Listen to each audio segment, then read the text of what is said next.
Hello everyone, thank you for tuning in again. I am Kaylee Batesman, the Content Director at SheCanCode, and today we are discussing breaking the myth, women in tech. We're going to dive into the misconception that women aren't interested in pursuing careers in tech.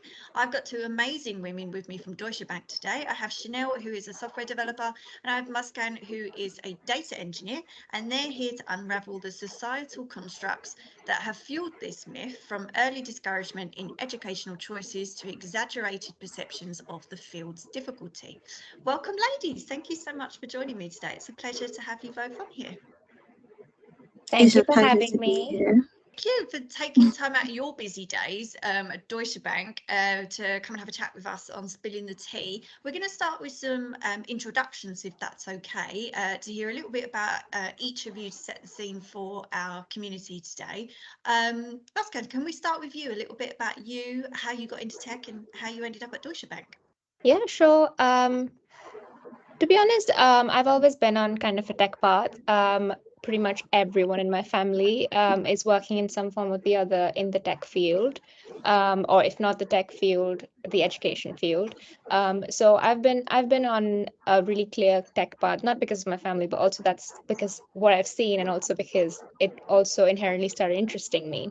So in school, I chose very technical subjects. I was a complete math and science kid, and then I went to university, did electronic and electrical engineering.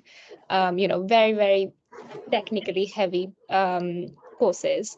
And towards the end of my course in university, I started feeling that maybe true electronic engineering was not something that interested me. It was just a bit dry for me, to be honest. And I thought that maybe something, more on the software side, or maybe more on the data side will interest me more. And thankfully, I was right, because I took a few modules in university, which were electives, and turns out that they did interest me. So once I sort of gained a little bit of prowess in those subjects, I decided to apply to different graduate jobs. And I found that Deutsche Bank was offering pretty much everything that I was looking for when I wanted to start my career in tech, because, the graduate program has rotations, and then we also get the chance to choose different roles in tech. So it's not just like sitting at a computer and coding 9 to 5. That's not how it works.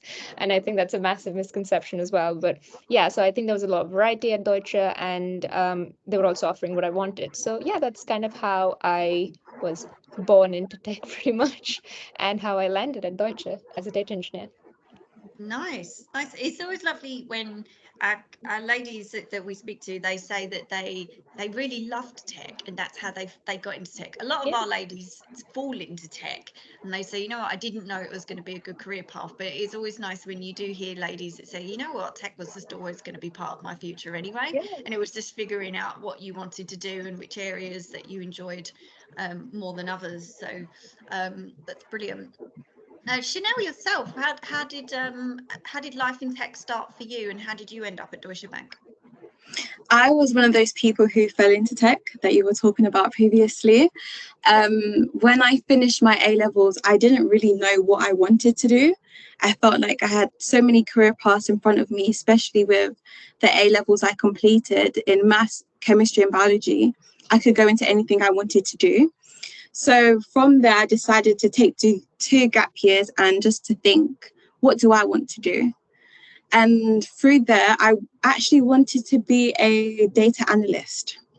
So I had a careers advisor, and she was telling me, no one's going to hire you to be a data analyst if you don't do any example work first.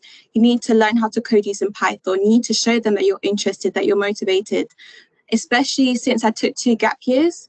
She wanted to make sure that I had something to show for those 2 gap years.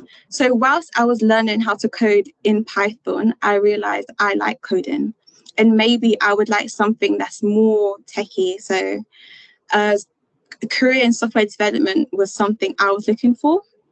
So once I realized I wanted to be a software developer, I started looking for apprenticeships. So that's how I fell across Deutsche Bank. They were offering a level 4 apprenticeship in software developer, and I applied, and now I'm here. Amazing. You know what's nice as well, you both said that you wanted to work in data, And we've had ladies on this podcast before share what it's like to work in the data industry, because that, and we're going to talk about misconceptions a lot today, but that in itself is an industry that's seen as quite dry, and that people that work in data might be quite boring individuals, and they're like, oh, you know, we want to dip into the data and all of that. And we've dipped into all of that on Spilling the Tea, just to dispel the myth that working in data is not what people think that it's like. It's interesting that when you fell in as well, Chanel, that you wanted to work in data, you wanted to be a data analyst. There must have, was there somebody around at the time that kind of inspired you in that direction, or was it, you know, did you know somebody that worked in that area? No, I've never met anyone until I started working at the bank that was in data, in the data field. I feel like I wanted to be a data analyst because I'm quite analytical. I like numbers, I like thinking, and I thought that would be a good path for me at the time. Yeah, and it's working out well so far for both of you, finding great routes into Deutsche Bank. We have a lot to cover today about misconceptions and women working in the tech sector. So we're going to kick off with a quick question about that. What do you think are some common misconceptions about women's interest in pursuing careers in tech? As we said before, there is this kind of stereotype around the tech industry and why women don't want to work in tech. But Muskan, for instance, for you, you just knew you wanted to work in tech. You know, what do you think some of those common misconceptions, what are they about? I think, yeah, like you said, for me, it was really strange coming into the tech world and saying, oh my goodness, I feel like I'm the only woman here in a team of 10 men. And when I did start thinking about it, I realized that for whatever reason, there is this odd misconception that people feel women are simply not interested in tech. And to be apprised of that fact when all my life I've been on more of a technical path, it was just so shocking to me. So I think one of the biggest misconception is that women are not interested in tech, and of course there's a lot of reasons to it. There's societal constructs, and there is unsupportive work environments and stuff like that. But yeah, for me, I would say the biggest one is probably that women are not interested. Just deranged to even think about.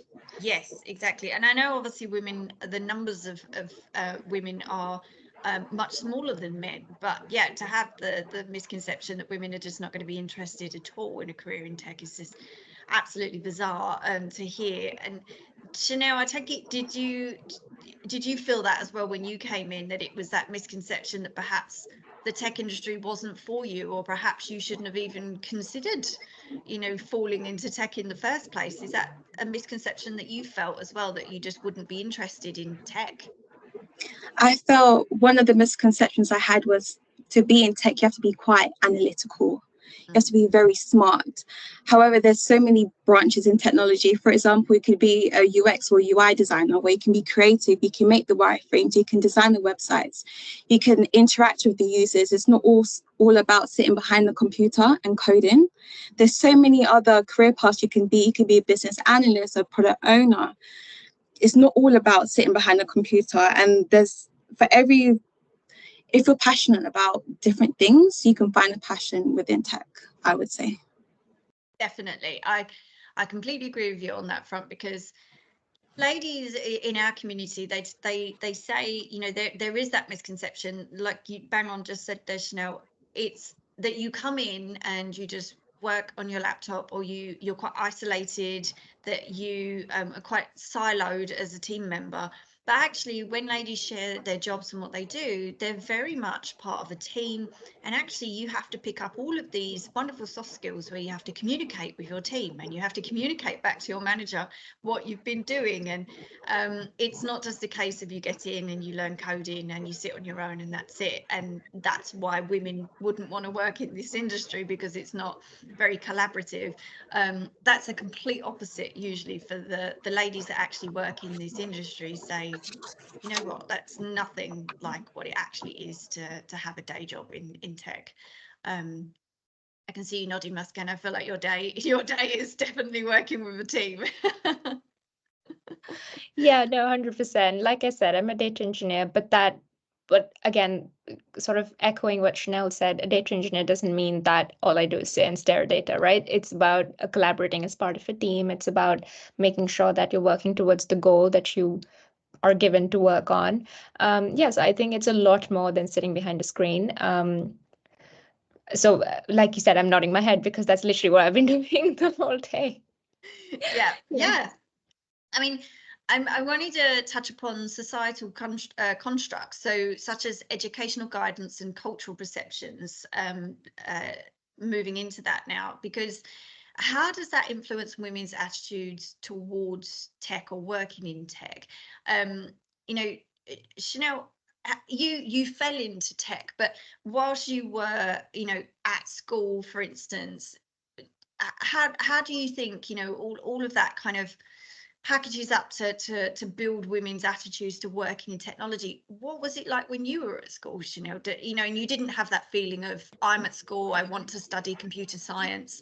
Did you maybe feel that you weren't encouraged in that area? It just wasn't for you. And then when you left and were thinking about your career route, then you kind of thought, actually, there could be a really good career route for me. Whilst I was at school, computer science wasn't offered at Key Stage 3. So we didn't have the opportunity to learn about coding, learn about building applications. You only could choose it for a GCSE option. So already there, you were going to be thrown to something that you didn't know about, and you had to complete it to a good grade.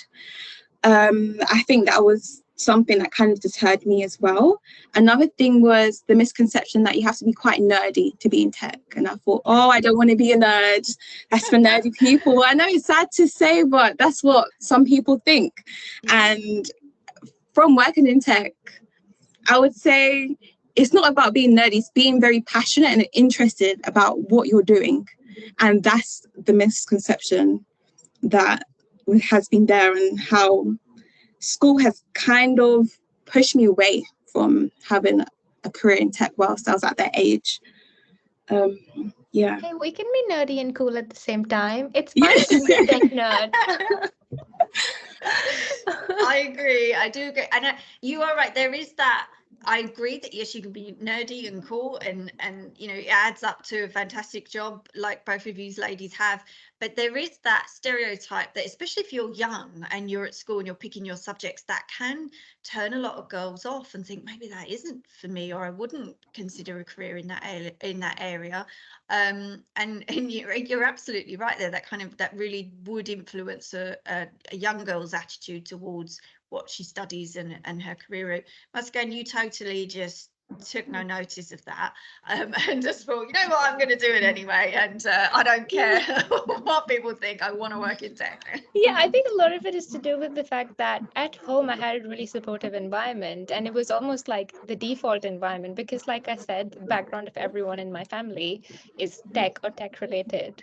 But yeah, I mean, I'm quite shocked to hear about Chanel's experience that in school they didn't even offer it until the very last 2 years, which was a bit, surprising, because then how will you know whether you like it? And if you don't like it, what you do next? So yeah, exactly. And if you make it to the world of work and working in tech, we had ladies in here on the podcast recently. They were all graduates, and there was 4 of them, and they had made it through school and university doing tech, but they had all said, it wasn't the best experience because it was heavily male dominated and it was quite challenging.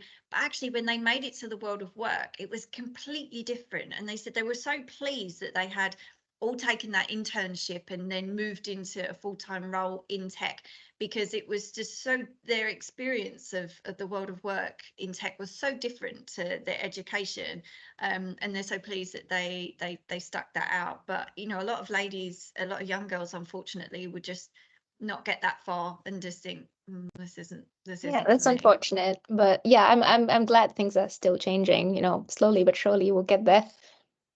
Definitely, yeah. And so there are some other areas as well that don't help with the misconception of ladies being interested in working in tech. So how do unsupportive work environments, particularly during life stages like maternity leave, contribute to the perception that women are not interested in tech, do you think? Chanel, what do you think about that? How do you think unsupportive work environments contribute to the perception that women, they're just not interested in tech? I feel like some women might believe if they need to take a maternity leave, if they've had a baby, that the job will leave without them. When they come back, someone would have taken their role, and it will be harder for them to progress because the managers won't look at them the same. They would feel like they're not going to be put in as much effort because she has a child, she's looking about this, she has to go and do this. Whereas women are just as motivated after they've had a baby as they were before. Also, for supportiveness, I know Deutsche Bank, they do offer hybrid working and part-time working. So I do know a few mums where after they come back from maternity leave, they do work part-time. So Deutsche Bank is quite supportive in that aspect. As well, we do have like a creche downstairs. If you can't find childcare, you can bring your child to work and there's a creche that will look after them. So I do feel like it's about finding a supportive workplace. And not all workplaces are supportive, but if you find an organization that's willing to support you during these lifetimes, I think a career in tech will be very good. Yeah, definitely. Yeah, all of those things. Just being mindful of parents that, or new parent, not even new parents, but parents in your workforce, and things like a creche can just really help somebody's day. But you're just to be able to retain that talent and retain those ladies, instead of those ladies thinking, you know what, I've had a child and now I'm going to have to rethink my career or move somewhere else. You're absolutely right. Falling in the right workplace is a very supportive one, can really make a difference. I just wanted to add in an extra side note there about that creche and what it actually entails. It is a backup childcare nursery, so it's not an actual nursery, but you do get 20 days a year free if you are a Deutsche Bank employee, which is an absolutely brilliant initiative to have if you are coming back from maternity leave and you do need a backup creche or a backup childcare nursery to help you every now and then. And also a lot of ladies, I love the fact that you said that, you know what, ladies, they're just as passionate and sometimes more passionate when they come back off of mat leave. And we've had guests on here before share that they were very nervous about going on maternity leave, and they came back and they come back a different person full of lots of different skills, because they were now a parent with lots of different soft skills they didn't know they were going to learn. Yeah, exactly. Time management. I mean, I'm not a parent, but like, I can't imagine. I can imagine that you can become such a good. So you can have so much skill in time management when you're back from, maternity leave, because having a kid and, managing that is just very difficult, and you can bring that skill to work. So I'm quite surprised that more workplaces don't support women coming back from maternity leave. Exactly. And some of them have said they got promotions after they came back, and they were relieved that actually their company had thought, you know what, we do not only want to retain you after mat leave, but promote you as well. And they become a very loyal employee. And so many of the parents we've had on here have said one of the other good skills they've learned is negotiation. They said, I didn't know how much I'd have to negotiate with a child. And a lady said on here the other day, I had to negotiate now on things that I didn't even know were negotiable. But that's how you now have to deal with young children. So you bring all of those things back into the workplace with you. So if your company is very supportive of that, or you do move to find an environment that supports that, then you can see why ladies would stay at certain companies and move from others. Muskan, what about yourself? What do you think? What do you think about unsupportive work environments, and how they just add to the perception, don't they, that women just don't want to work in tech? Agree. Yeah, exactly. So I think I would echo everything Chanel said, but on top of that, I think, say that, you're part of an unsupportive work environment, you come back after your maternity leave, you're obviously going to feel that maybe this is not for me. You're obviously going to try and take a career path that you feel is more suited to your routine with your family, right? And that may or may not be in tech. So I think if you see that so many women, when they reach a certain age, like usually at the seniority levels, like vice presidents or assistant presidents where you start seeing the decline slowly. And I think a lot of that is to do with the fact that that sort of coincides with the time when most women are on maternity leave. And unfortunately, if they come back to a workplace which is not supporting them, they end up leaving. And that sort of gives rise further to the misconception that they're just not interested, so they're leaving. All they now want to do is another career. So I think, unfortunately, that adds on to the misconception. But the truth is, it's not that they don't want to work in tech, it's just that they need a supportive employer. Yes, So, yes, exactly that. And especially when they are moving up to leadership roles, you've been in work for a little while, and then you might be reaching that point in your life where you're starting a family or expanding a family, and then you just feel that you can't be in leadership and do everything that you want to do at home as well, unless your company is really going to help you with that, especially if you have young children and they do need looking after. I mean, on that note, we spoke about that a little bit, about Deutsche Bank has a creche, for instance, and supporting you when you come back from mat leave. But what steps can be taken to address these misconceptions and create a more inclusive environment for women in the tech industry? I suppose a creche is a bonus if you've got one at your company. But are there any other steps that companies can take to try and make their environments more inclusive, do you think? Yeah, I think, for instance, like, Deutsche has a creche. So companies introducing tools or just entities that will allow parents to be able to do their jobs while also making sure that their family is well supported. So it's not about the fact that Deutsche has a creche, so you should have a creche. The idea is try and create an environment such that parents feel comfortable to come back to work and they're not constantly worried about their kid at home, and then at home they're not worried about work. So I think that truly, when you try and keep that goal in mind, is when you're able to achieve an inclusive workplace. So I think steps wise, I think the best would be to speak to your employees, speak to so managers, for instance, can speak to people going on maternity or paternity leaves and say, how can I help? Do you want a more remote working arrangement? Do you want a hybrid working arrangement? Try and be flexible, because I think in this new world post-COVID, we know that a lot of work that we did in the office earlier can now be done online, at least for a short period of time, right? So try and offer hybrid working arrangement. I know Deutsche does that, so that's a great idea. There you go. So I personally, I would say it's something on a case by case basis. You can't generalize the fact that, okay, this is what parents need and this is what we're going to offer and that's it, nothing more, nothing less. I think on a personal level, managers can speak to their employees, or your divisions can organize certain things for you. I think personally, I think like the whole hybrid working thing is such a great idea. Creche is a great idea. Childcare, anything that will make sure that parents are not worried about their kids at work and they're not worried about work at home. Yes, definitely. And Chanel, do you agree with that? That not just having a creche, but Muskan kind of expanded that a little bit. Is how parents feel and how they work every day, and whether or not they have a great work-life balance. And I suppose it's not just for parents either, is it? It's for people that need to care for other people as well. And there are lots of other aspects to creating an inclusive environment. But Chanel, do you think that there are other steps that companies can take to address the misconceptions of women working in tech? I echo everything that Muskan said. I agree. Whilst we have women in tech, we should aim to put everything in place to try and keep them there, and so they're supportive, they don't look for another career path. But I also feel like steps can be taken before women are in these roles. So during the application process, how are you advertising for these roles? Where are you advertising for these roles? And sometimes women might read the job description and think, this is not for me. I might not fit in here.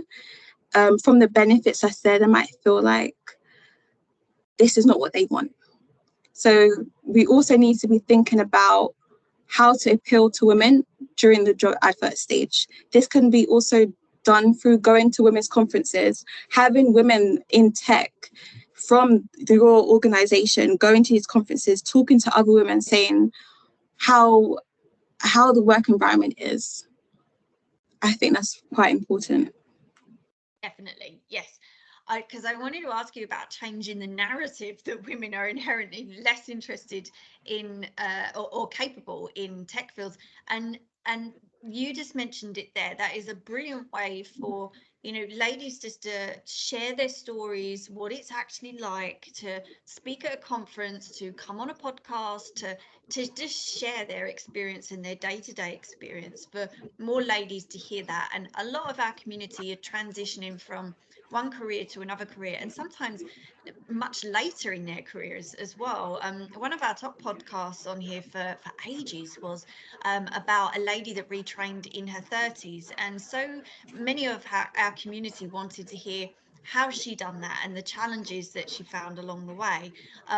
But for more people to share their stories about what it is like, that you can transition into tech at any time, that whether you're a parent or not a parent, and that it is a flexible industry to be in, that the salaries can be good, the companies can be great, there's travel opportunities and career progression, and the more ladies that talk about that, the better, especially if you get offered an opportunity to speak at a conference, for instance, and we can very, very slowly change the narrative on that. Muskan, what about yourself? How do you think we can change that narrative that women are inherently less interested or capable in tech fields? I think exactly what you said.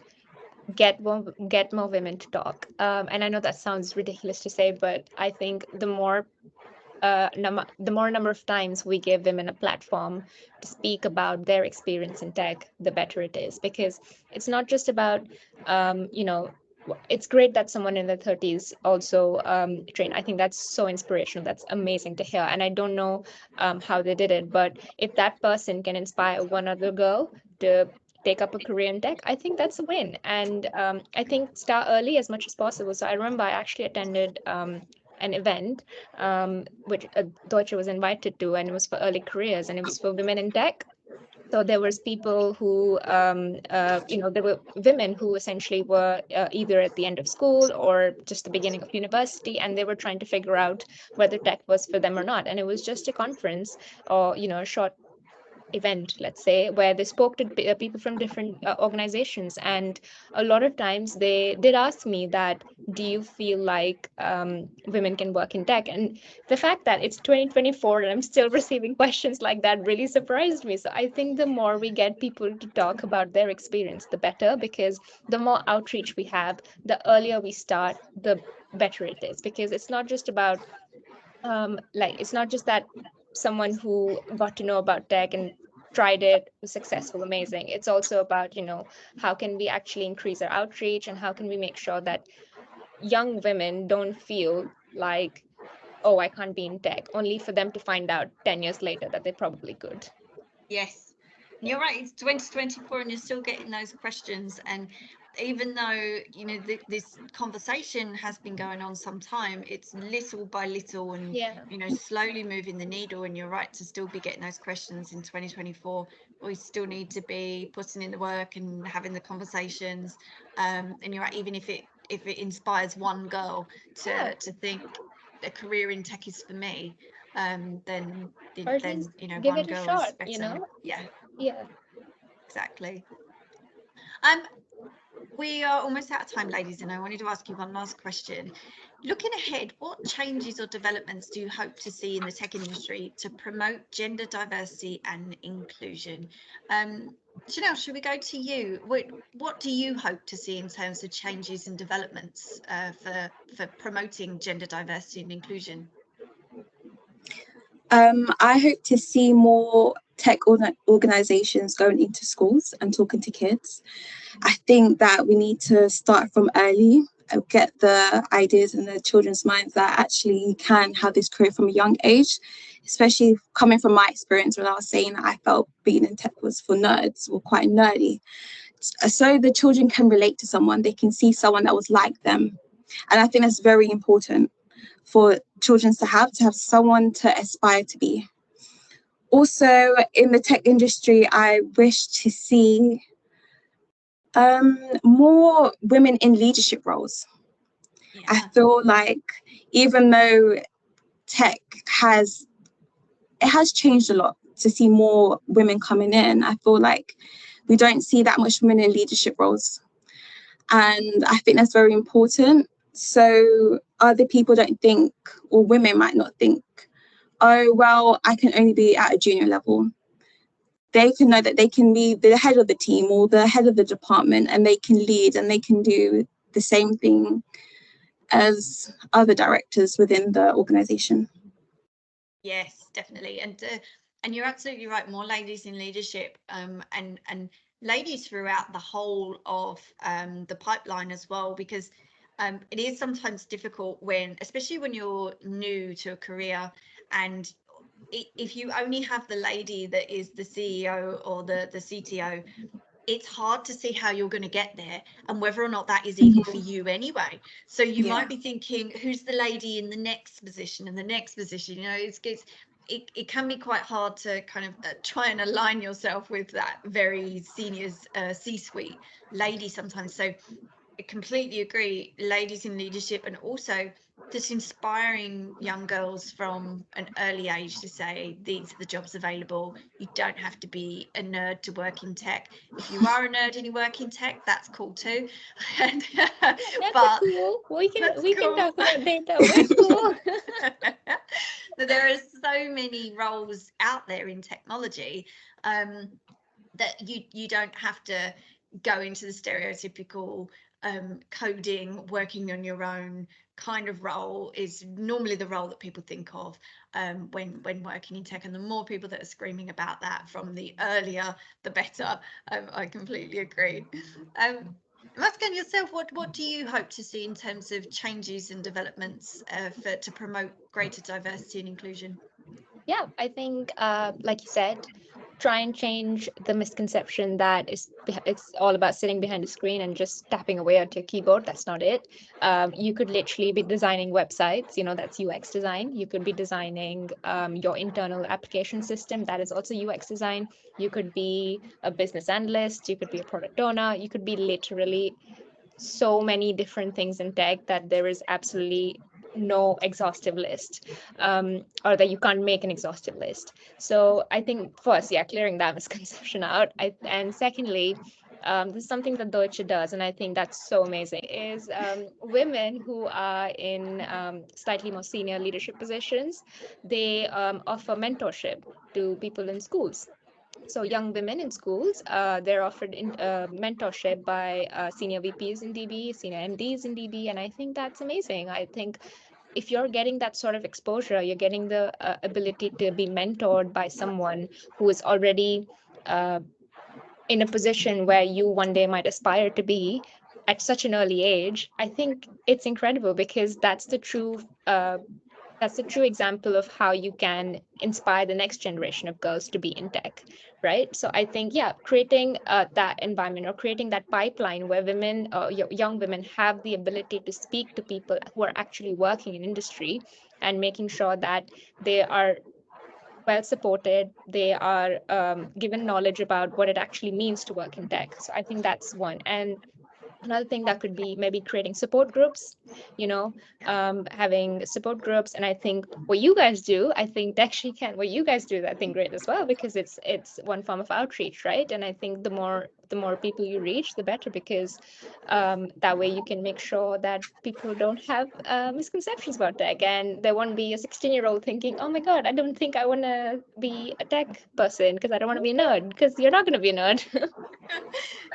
Exactly that. And that is why our community was started, to share experiences, to share stories, to just bust that myth as to what it's like to work in tech, and for ladies to share their stories on our podcast and within our community platform.